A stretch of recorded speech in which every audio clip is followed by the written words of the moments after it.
The crystal ship drifted silently toward the small blue planet. Commander studied the readings on his screen with growing disappointment. After 3 months of travel, this was what they had found: another backward world filled with creatures who barely understood fire. "Sir, the energy readings are extremely low," reported his aide, a younger whose crystal body flickered with nervous light. "These beings still burn fossil fuels. They have not even learned to harness their star's power properly." His crystalline form hummed with mild irritation. The galactic hegemony had sent him to find new worlds worth adding to their empire. So far, this solar system looked like a waste of time. "What about their technology level?" he asked. "Primitive chemical rockets, sir. They have sent a few small metal boxes to their nearest planets, but most of their kind have never left their home world. They fight each other over land and resources like animals." The commander studied the planet below. Earth, the locals called it. Blue oceans, green continents, white clouds.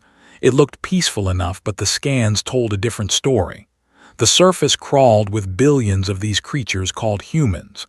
They built cities that stretched for miles, but they also built weapons that could destroy those same cities in seconds. "Curious," muttered. "They are intelligent enough to create tools, but too primitive to use them wisely. Set up a meeting. Let us see what these humans have to say for themselves." 3 days later, Dr. Sarah stood in the center of the most important room on Earth. Representatives from every major nation sat around the massive table in the United Nations building. Outside, the crystal ship hung in the sky above New York City like a giant floating diamond. Sarah's hands shook slightly as she reviewed her notes. She was someone who studied the possibility of alien life. She had spent her whole career imagining this moment, but reality felt nothing like her dreams. The humans had chosen her to speak for their species. She spoke 7 languages, held degrees in biology, psychology, and communications, and had written 3 books about how humans might talk to alien visitors. Now she would find out if any of her theories were right. The door opened, and 3 beings walked in. Sarah's breath caught in her throat. The first was tall and thin, made of what looked like living crystal that glowed with soft purple light. The second looked like a walking tree with eyes that glowed green. The third was harder to look at directly. It seemed to be made of shifting energy that hurt to watch. "I am commander of the people," the crystal being said. Its voice sounded like wind chimes in a gentle breeze. "We speak for the galactic hegemony, a union of 12 advanced species. You are the humans of Earth, yes?" "Yes," Sarah replied, trying to keep her voice steady. "I am Dr. Sarah. I speak for all humanity. Welcome to our world." His crystal body flickered. What Sarah would later learn was laughter. "Your world? Interesting. You claim ownership of an entire planet when you have barely learned to leave it." "We were born here," Sarah said carefully. "This is our home." "Indeed. We have studied your species for several days now. You are a fascinating example of early civilization. Your technology shows promise, though it lacks refinement. Your social structures are chaotic but functional. Most interesting is your emotional response to challenges." The energy being spoke next, its voice like static electricity. "The humans display unusual behavioral patterns. They form emotional bonds with other species. They create art that serves no survival purpose. They fight wars over abstract concepts like honor and freedom." Sarah felt a chill run down her spine. These aliens were not talking to her. They were talking about her species like scientists studying lab animals. "We are here to offer you membership in the galactic hegemony," continued. "Your world will be protected and guided by more advanced civilizations. In return, your people will contribute what skills they possess to the greater good of the galaxy." "What would that mean exactly?" Sarah asked. "Your planet would become a protectorate. Some of your people would be relocated to serve in capacities that match their abilities. Your more aggressive individuals might serve as shock troops in conflicts with primitive species. Your more intelligent individuals could assist in basic research and construction projects. Sarah's mind raced. They were offering humanity slavery dressed up as membership. And if we refuse? The tree-like alien spoke for the first time, its voice deep and creaking like old wood. Refusal would be unwise. The hegemony has never encountered a species that benefits from remaining independent. Isolated worlds tend to destroy themselves through war or environmental collapse. We prefer to intervene before such tragedies occur. You mean you would force us to join? Sarah said. Force is such an ugly word, replied. We prefer guided integration. Your species shows signs of emotional instability and aggressive tendencies. Without proper guidance, you will likely wipe yourselves out within a few generations. We are offering you a chance to survive and contribute to something greater than yourselves. Sarah looked around the room at the human representatives. She saw anger in their faces, but also fear. These aliens could travel between stars while humans could barely reach their own moon. Their ship alone probably had more firepower than every army on Earth combined. We need time to consider your offer, she said finally. Of course, agreed. You have one rotation of your planet to reach a decision. We will return tomorrow for your answer. After the aliens left, the room exploded into argument. Some representatives wanted to surrender immediately. Others demanded they fight. A few suggested trying to bargain for better terms. Sarah sat quietly, thinking about the way the aliens had looked at them. Like pets, like property, like something to be managed rather than respected. Outside, the crystal ship waited in the sky, beautiful and terrible. Humanity had one day to decide its fate. But as Sarah watched the sun set through the conference room window, she wondered if the aliens had any idea what they were really dealing with. Humans had survived ice ages, plagues, wars, and disasters that had wiped out countless other species on Earth. They had clawed their way to the top of their world's food chain not through strength or speed, but through stubbornness, creativity, and an absolute refusal to give up. Tomorrow, the aliens would get their answer, but Sarah had a feeling they were not going to like it. The next morning, Commander returned to the United Nations building, expecting to find a defeated species ready to surrender. What he found instead confused him deeply. The humans had worked through the night. Doctor looked tired but determined. More importantly, the room was now filled with military officers, government officials, and scientists from every major nation on Earth. They all wore the same expression, not fear, but cold anger. We have discussed your offer, Doctor said as the aliens took their seats. Humanity declines to join your hegemony. His crystal body flickered with surprise. You refuse. Do you understand what you are choosing? Your technology cannot match ours. Your weapons are primitive. Your divided governments cannot coordinate an effective response. Why would you choose destruction over survival? Because you are not offering us survival, replied General Tours, a stern woman with silver hair and sharp eyes. You are offering us slavery. Humans do not accept slavery. The energy being crackled with what sounded like amusement. Your emotional response is fascinating but illogical. Survival should be your primary concern. Individual freedom is meaningless if your species is extinct. Doctor stood up slowly. You study us like animals, but you do not understand us at all. Humans would rather die free than live as slaves. That is not emotional. That is who we are. This is unfortunate, said. His voice remained calm, but his crystal body glowed brighter with irritation. We had hoped to avoid the unpleasant necessity of pacification. Very well. You have chosen extinction. Our fleet will arrive in 7 of your days to begin the process. We suggest you spend this time preparing your populations for orderly surrender. Resistance will only increase casualties. We will prepare, General Tours said quietly, just not the way you expect. After the aliens left, the real work began. Within hours, something unprecedented happened on Earth. Every government, every military, every corporation and organization began working together. Old enemies put aside their differences. Competing nations shared their best technology. Rival companies opened their research files to each other. Doctor watched from the emergency command center as humanity transformed itself overnight. In Moscow, Russian scientists worked with American engineers to modify missile designs. In Tokyo, Japanese manufacturers retooled their factories to build weapons instead of cars. In London, bankers transferred funds without caring about profit or national interest. "I have never seen anything like this," she told General Tours. "It is like watching the entire species become one organism." Tours nodded grimly. "Humans fight each other constantly, but we fight together when we face extinction. It is our greatest strength and our worst weakness." Meanwhile, above Earth's atmosphere, small observation ships monitored humanity's response. The reports they sent back to Commander were puzzling.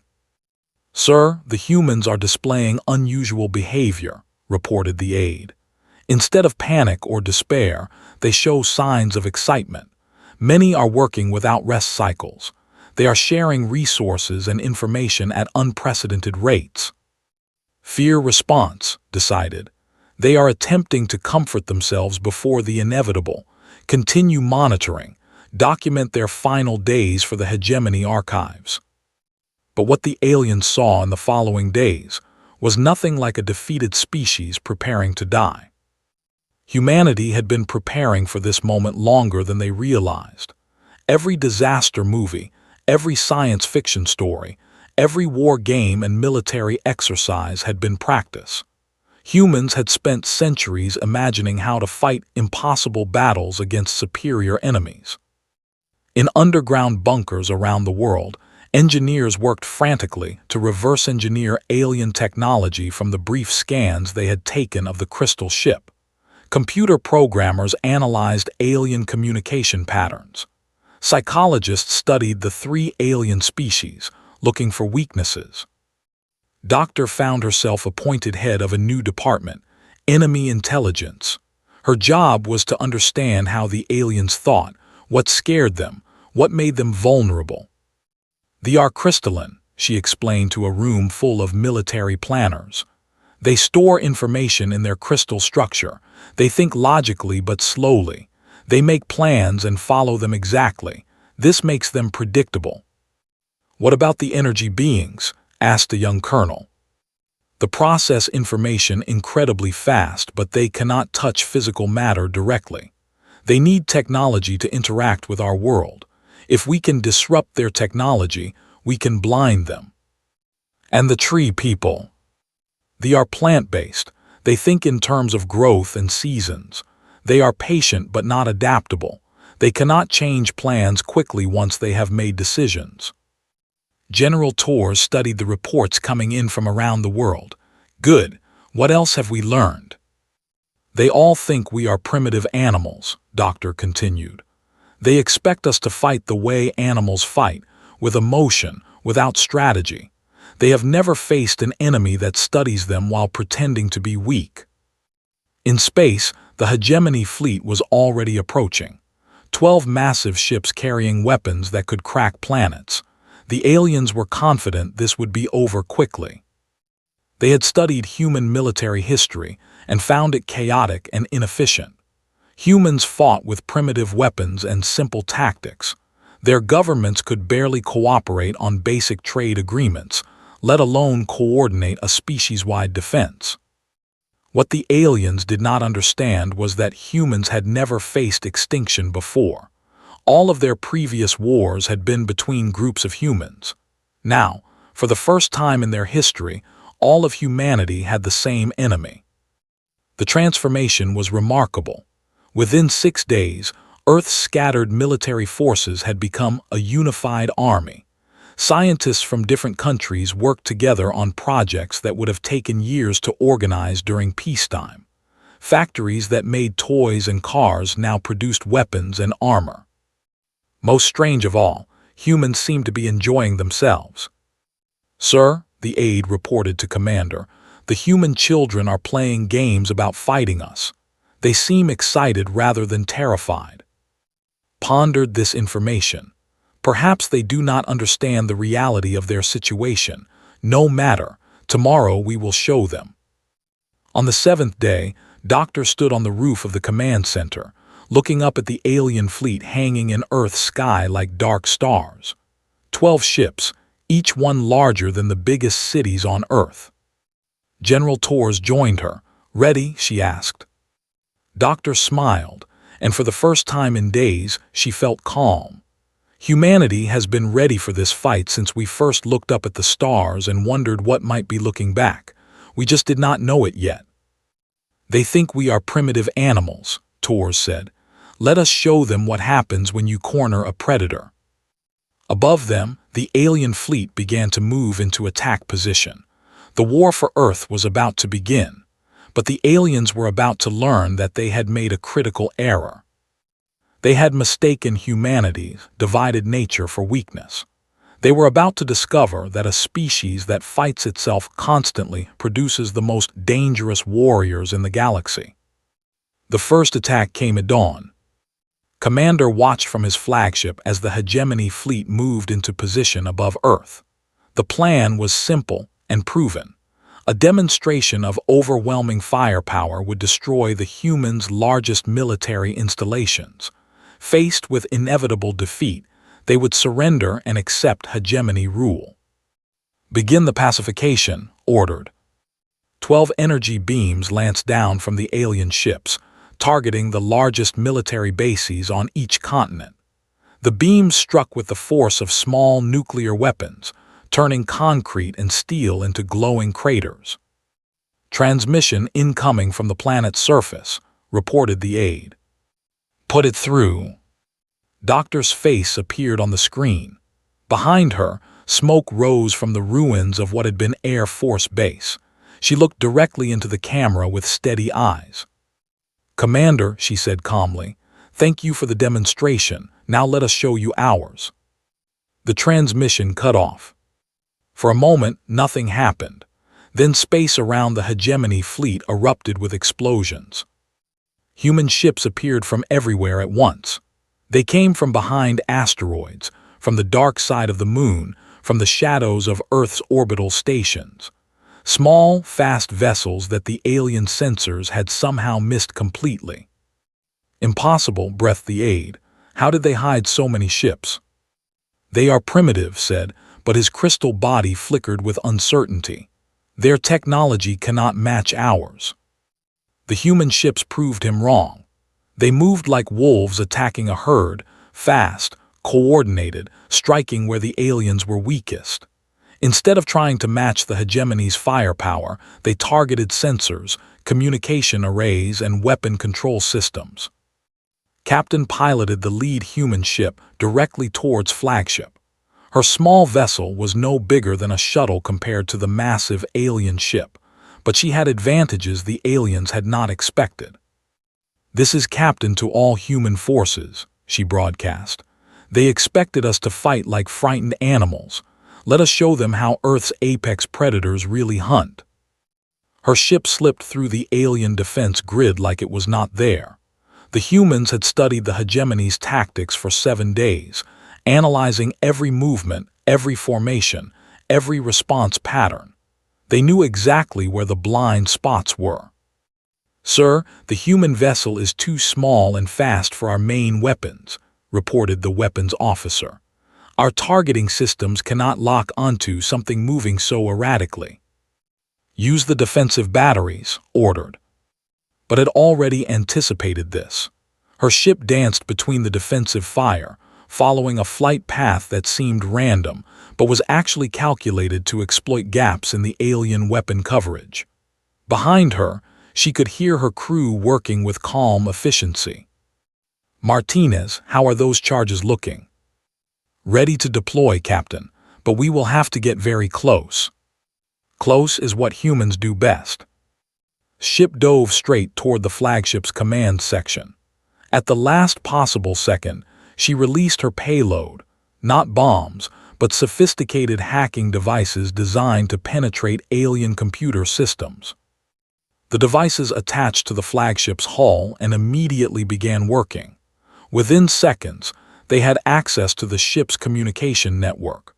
Within minutes, they had downloaded the complete tactical database of the hegemony fleet.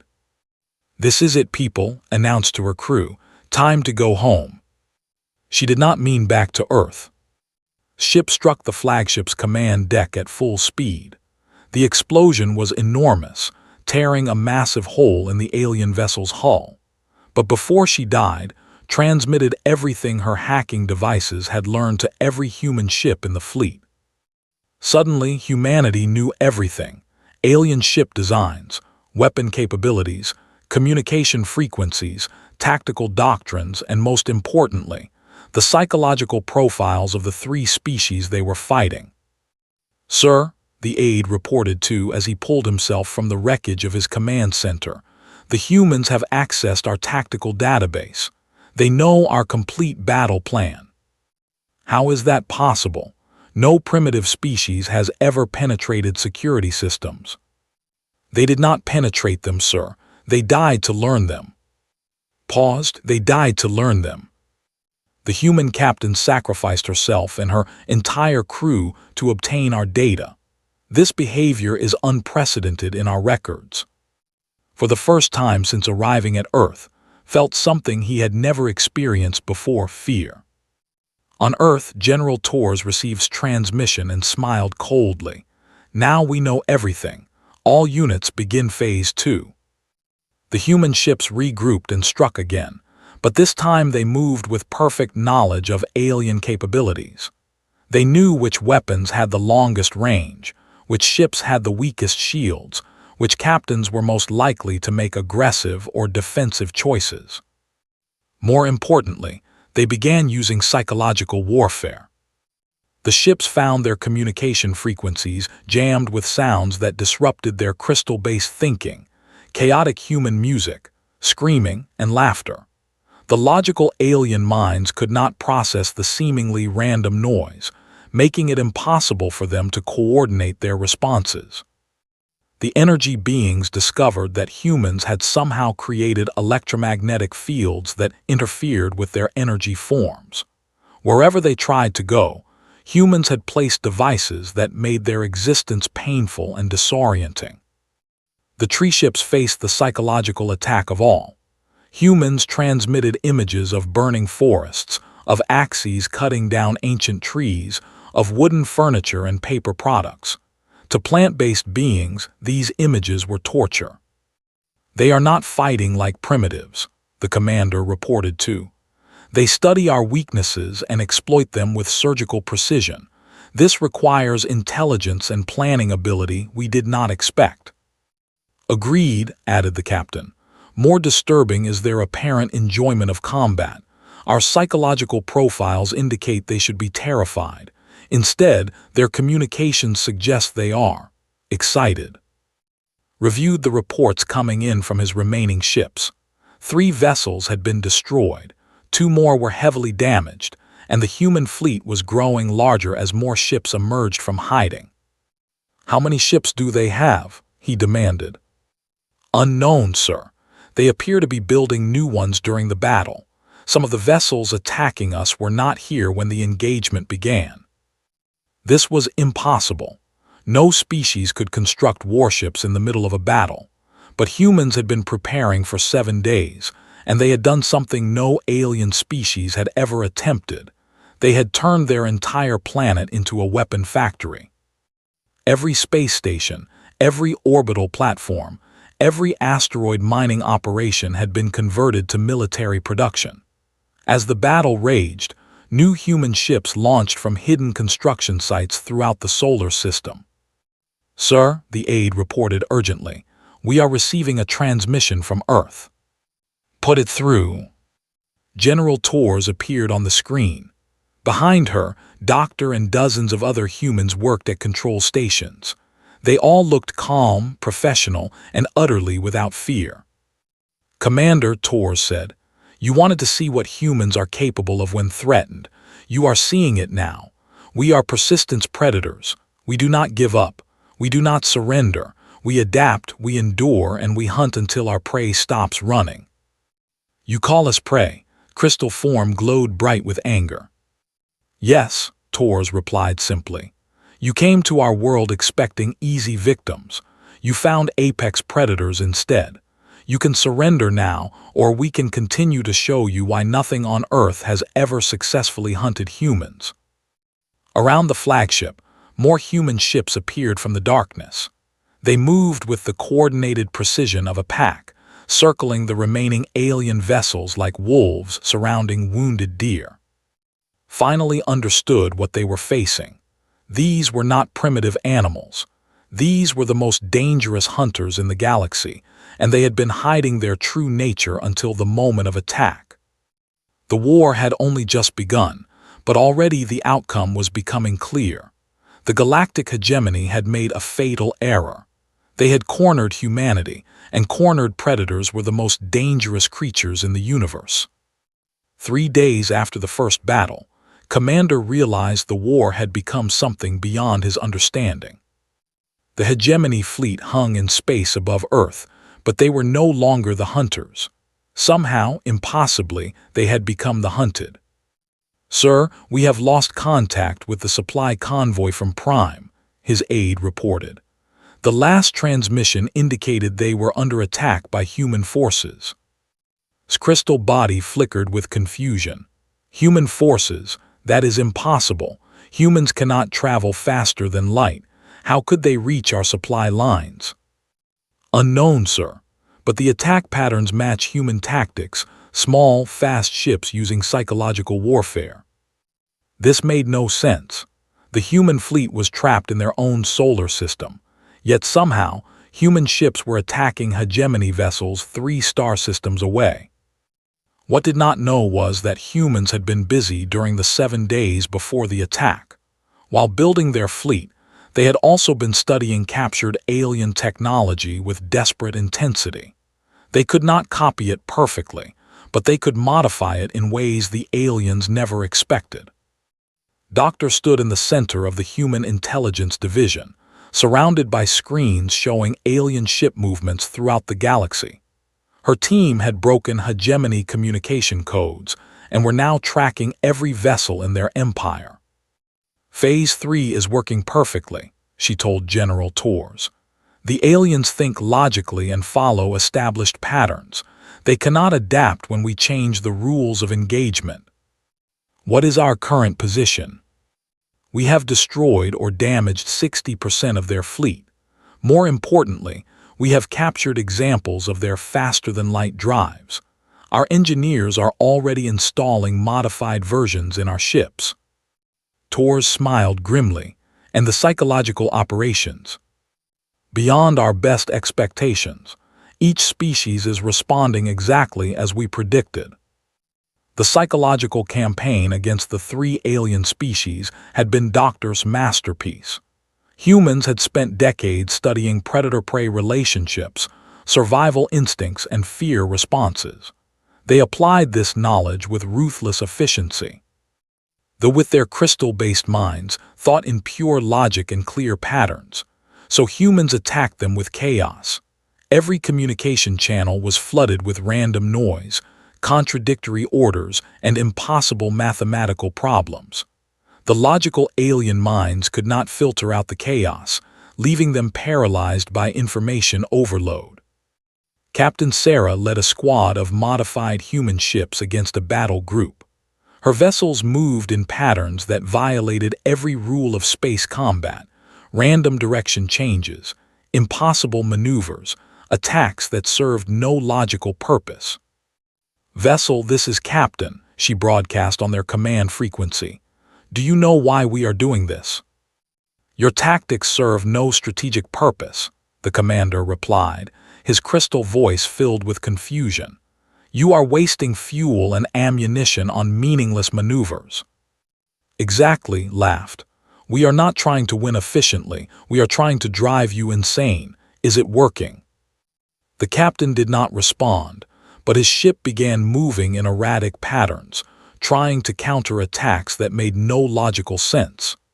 Within an hour, the entire battle group had scattered, their commanders too confused to maintain formation. The energy beings faced a different kind of torture. Humans had discovered that the aliens' energy forms could be disrupted by specific electromagnetic frequencies. But instead of using this knowledge to simply destroy them, humans used it for something far more cruel. They found themselves trapped in electromagnetic cages, not strong enough to kill them, but powerful enough to cause constant pain. Worse, the humans had programmed the cages to pulse in rhythm with human heartbeats, forcing the aliens to feel the biological rhythm of their enemies. "Release us," the commander transmitted to General Torres. "This treatment violates every civilized law of warfare." "You are not prisoners of war," Torres replied calmly. "You are pests who invaded our home. We are exterminating you the same way we exterminate any other pest, efficiently and without mercy." But it was the treatment of that truly demonstrated humanity's understanding of psychological warfare. The plant-based aliens valued growth, patience, and the slow wisdom of natural cycles. So humans showed them speed, destruction, and the violent chaos of rapid change. Human ships carrying mobile factories would appear near vessels and begin rapidly building new ships while the aliens watched. In minutes, humans could construct vessels that took the weeks to grow. The aliens watched in horror as their enemies before their eyes like some kind of technological virus. Even worse, humans had begun broadcasting footage from Earth that showed the aftermath of their initial attack. Children played in the ruins of destroyed military bases, treating pieces of advanced alien technology like toys. Teenagers had turned fragments of crystal from destroyed ships into jewelry and decorations. "Your most powerful weapons are our children's playthings," Doctor transmitted to the surviving alien commanders. "Your technology that took centuries to develop, we reverse-engineered it in days and made it better. You represent thousands of years of galactic civilization, and our children are laughing at you." Commander stared at the transmission showing human children building decorated with fragments of his destroyed ships. The message was clear. Humanity was not just defeating the hegemony, they were treating the galaxy's most advanced weapons as entertainment. "Sir," his aide reported, "we have lost contact with the home worlds. Human ships have somehow reached Prime, Central, and the Grove systems. They are not attacking the planets directly, but they are broadcasting these psychological campaigns to our civilian populations." "What are the effects?" "Panic, sir. Our populations have never faced enemies like this. The humans are not trying to conquer our worlds, they are trying to break our spirits." Realize the terrible truth. Humans were not just superior warriors, they were superior predators. They understood that destroying an enemy's will to fight was more effective than destroying their bodies. "Sir, incoming transmission from Earth." Doctor appeared on the screen again. Behind her, human children were visible playing with alien technology, completely unafraid. "Commander," she said pleasantly, "we have an offer for you." "What offer?" "Surrender now, and we will allow your species to survive. Continue fighting, and we will show the galaxy what happens when you threaten Earth's children." "You think you can threaten the entire galactic hegemony?" "We are not threatening anyone," replied. "We are simply explaining reality. Humans are apex predators. We evolved by hunting creatures larger, stronger, and faster than ourselves. We did this by being smarter, more adaptable, and more ruthless than our prey." She leaned forward, and for the first time, saw something in her human eyes that made his crystal form dim with fear. "You are not the first species to underestimate us," she continued. "On Earth, nothing has successfully hunted humans for 50,000 years. Everything that tried is now extinct. The question you need to ask yourself is this: do you want your species to join them?" The transmission ended, leaving alone with the terrible realization that the hegemony had not encountered primitive animals. They had encountered the most dangerous species in the galaxy, and those species had been pretending to be weak until the moment they were threatened. Now the pretending was over, and humanity was showing the galaxy what apex predators looked like when they stopped holding back. The end came not with a great battle, but with a choice that no one expected. Commander stood alone on his flagship's bridge, watching the last of his fleet prepare for what would certainly be their final stand. Around him, the wreckage of the once mighty hegemony armada drifted in space, twisted metal and crystal that had been turned into monuments to human ingenuity. "Sir," his aide reported weakly, "the human fleet is approaching. They are requesting communication." His crystal body had dimmed to almost nothing. 3 weeks of fighting humanity had broken something fundamental in his understanding of the universe. Everything the hegemony believed about warfare, about civilization, about the natural order of things had been proven wrong. "Put them through." General Torres appeared on the screen, but she was not alone. Beside her stood Doctor, and behind them was something that made crystal form flicker with shock, other aliens, and stood together with the humans, working at the same control stations. "Commander," Torres said formally, "we are here to discuss terms." Terms could barely process what he was seeing. "Those are our people behind you." "Former prisoners, actually," Doctor explained. "We rescued them from damaged ships and offered them medical care. Turns out your people are not so different from ours when they are treated with respect rather than fear." A young stepped forward, her crystal body glowing with healthy light. "Commander, I am engineer. I was captured when my ship was destroyed. The humans could have let me die, but they saved me. They gave me medical care and asked for nothing in return." "Impossible," whispered. "Humans are savages. They torture prisoners and destroy everything they touch." "That is what the hegemony taught us," replied. "But it is not true. Humans are dangerous, yes, but only to those who threaten them. To those who show them respect, they show kindness." Doctor activated another screen, showing scenes from throughout the solar system. On space stations and ships, humans worked alongside alien prisoners, not as guards and captives, but as partners. They shared their food, their medical supplies, their technology. "This is what we want to offer you," Torres said. "Not surrender, but alliance. Join us willingly, and we will show you what cooperation looks like instead of domination." "You would trust us?" asked, "after everything we have done?" "Trust must be earned," Torres admitted. "But we are willing to give you that chance. The hegemony's way of ruling through fear and force has failed. We offer something different, leadership through strength and protection through unity." Looked at the aliens working with humans on the screen. They did not look like slaves or prisoners. They looked happy, content, like they belonged there. "What about our home worlds?" he asked. "Safe," Doctor assured him. "We have not attacked civilian populations. Human ships are in your systems, but they are providing aid to refugees from the war zones and sharing medical supplies with your colonies. You could have destroyed our worlds easily." "Yes, but destroying is easy. Building something better is harder, and humans like challenges." For the first time in weeks, allowed himself to hope. "What exactly are you proposing?" General Torres leaned forward. The galactic hegemony was built on the idea that stronger species should rule weaker ones. We propose something different, the Galactic Alliance, built on the idea that different species should work together as equals. Humans would not rule this alliance. Humans would lead it, Torres corrected. But leadership and rule are not the same thing. A leader serves those they lead. A ruler dominates those they control. Humans will lead because we have proven we can protect the alliance and because others trust us to make hard decisions fairly.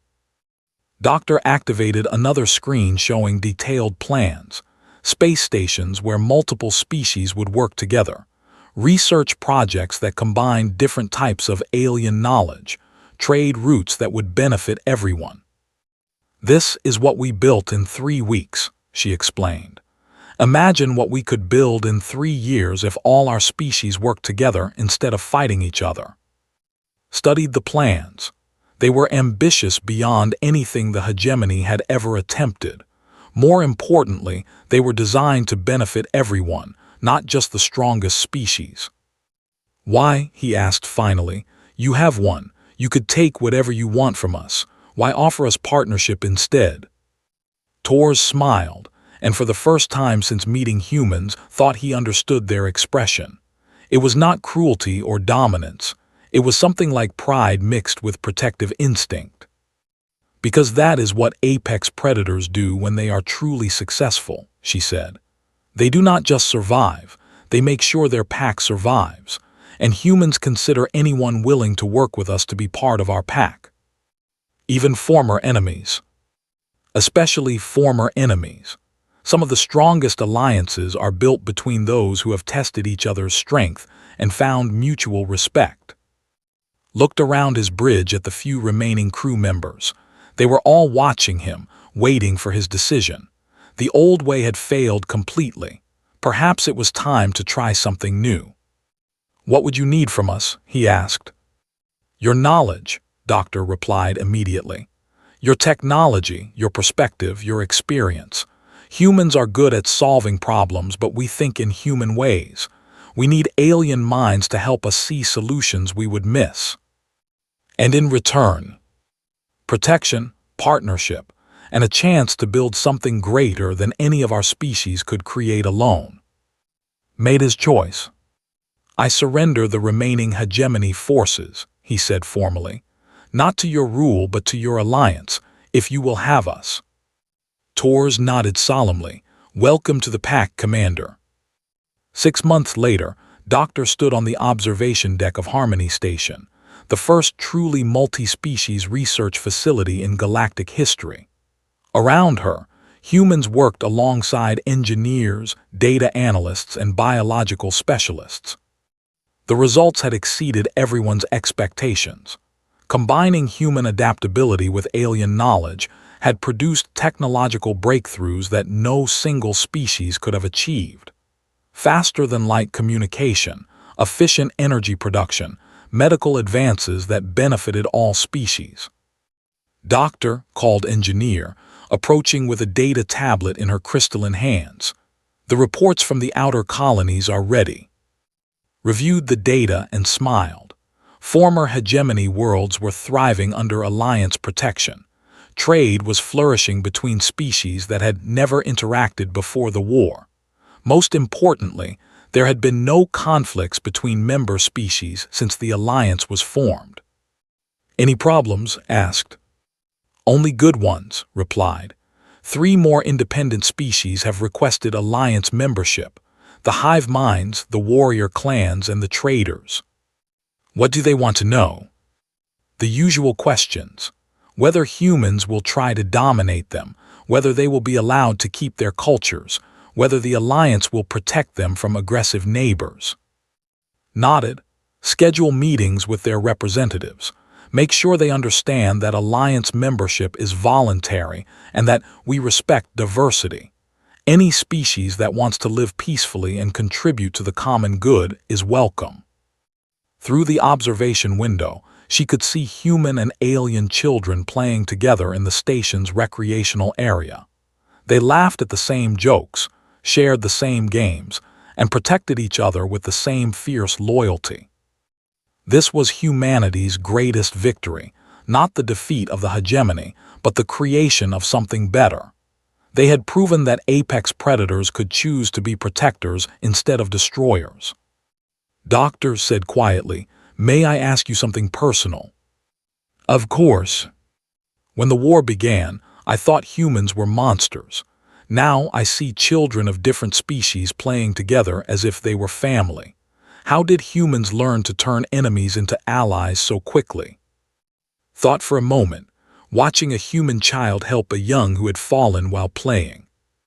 We did not learn it, she said finally. We have always known it. Humans are pack hunters. We survive by making others part of our pack. The only thing that changed was the size of our pack.